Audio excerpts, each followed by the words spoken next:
गोली चलाने की घटना की गई, वह एक संप्रदाय विशेष के लोगों द्वारा हो सकती है, लेकिन उसके पीछे भी कुछ न कुछ ऐसे तत्व हैं जो भारत के सौहार्द और वातावरण को खराब करते हैं।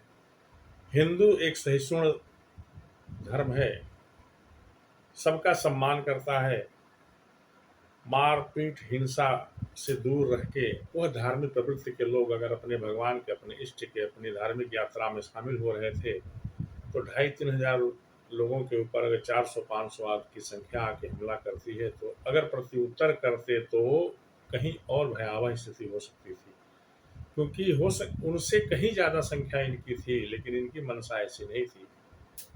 इनकी मंशा यह थी कि हमारी धार्मिक यात्रा है, भगवान के शरण में जा रहे हैं, और उस पर गिद्ध की नज़र रखने वाले लोगों द्वारा कुत्सित विचारधारा के कारण हमला किया गया। प्रशासन भी अपना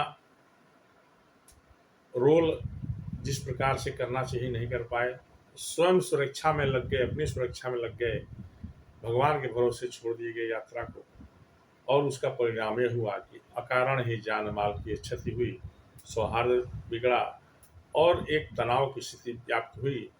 आने वाले समय में ऐसी स्थितियों से बचने के लिए हम सबको सचेत रहना होगा। धार्मिक यात्रा निकलती है तो किसी धर्म को ठेस पहुंचाने के लिए नहीं, बल्कि सामाजिक सौहार्द वातावरण बनाने के लिए। इससे डरने की नहीं, इसका स्वागत करना चाहिए। कोई किसी का घर नहीं लूट रहा था, कोई किसी को मार पीट नहीं रहा था, कोई किसी के घरों के सामने आगजनी नहीं कर रहा था, फिर उनके ऊपर ऐसा काम क्यों किया गया, यह सोचने की बात है। प्रशासन भी सख्त हुआ, जिन घरों से पथराव हुआ उन घरों को ध्वस्त कर दिया गया। जो शामिल थे शायद वो पकड़ से बाहर हैं, लेकिन जिनका घर था वो तो घर गया।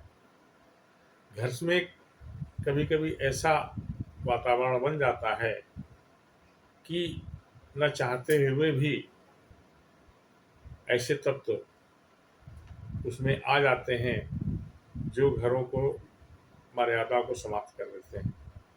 ऐसे ही मर्यादा समाप्त किए गए जाने के कारण घरों को नुकसान हुआ, प्रशासन द्वारा ध्वस्तीकरण हुआ, और लोगों को इस बात की आभास हो, इस बात का दंड मिले, यह भी सुनिश्चित हुआ कि ऐसा आने वाले समय में न किया जा सके।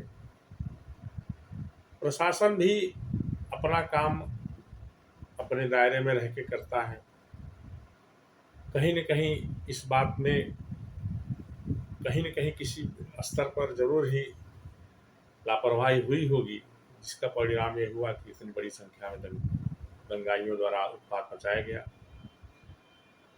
अब पुनः एक बार यात्रा निकालने का प्रयास हो रहा है, जो नूह, मेवात या पूरे हरियाणा, पूरे प्रदेश या पूरे राष्ट्र के लोगों को द्वारा उस पर नज़र है। ऐसा कोई बात न हो, प्रशासन को सचेत होना चाहिए।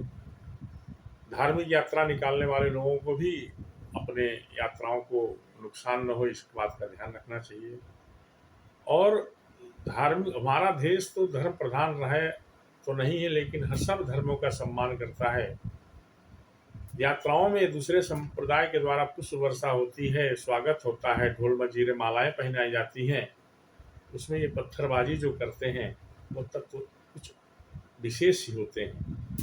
ऐसा भी क्यों होता है कि एक ही वर्ग के द्वारा ऐसे पथराव होते हैं, बाकी और वर्गों के द्वारा और यात्राओं में और संप्रदायों के द्वारा ऐसा नहीं होता? इस पर भी सोचने की सकता है। क्यों एक ही वर्ग विशेष इस में आगे आते हैं, एक ही वर्ग विशेष के लोग प्रारंभ करते हैं, शुरुआत करते हैं, जिसके परिणाम स्वरूप ये चीज़ें हो जाती हैं। तमाम कांवड़ यात्राएं निकल रही हैं, सावन का महीना चल रहा है, कहीं से कोई अप्रिय घटना नहीं हुई। पूरे देश में यात्राएं निकल रही हैं, कहीं से कोई अप्रिय घटना नहीं सुनने को मिलता है। लेकिन एक मेवात में ऐसा क्या हो गया? किसी के कहने पर आप इतना आग बबूला हो गए कि जाने न समझे, और आप सीधी मारने पे, काटने पे उतारू हो गए। कहीं न कहीं आपके अंदर भी ये सोचने की आवश्यकता है। सभी धर्मों के लोगों के द्वारा एक दूसरे का सम्मान होना चाहिए, और हमारा यह देश धर्म, संस्कृति के कारण ही पहचाना जाना जाता है।